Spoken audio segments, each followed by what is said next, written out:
hindi ka masama. Naging masama ka lang sa kanila nung panahon kumontra ka. Ganyan talaga ang buhay pag nasa tama lagi ang iyong pinaglalaban. Kasi ang mundo puno ng kasinungalingan at kasamaan. Ramdam ko ang hirap na sinapit mo ngayon. Pero nakaka-proud pa rin ang ipinapakita mo. Kasi hindi mo pinabayaan ang mga taong umaasa pa rin sa pagbabago.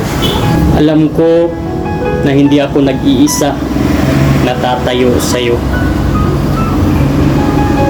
Kasi naniniwala ako na mas marami pa rin ang gusto sa tunay na pagbabago. Ako ang iyong kaplanet, and I stand your goodness. Mabuhay ka. Ingat.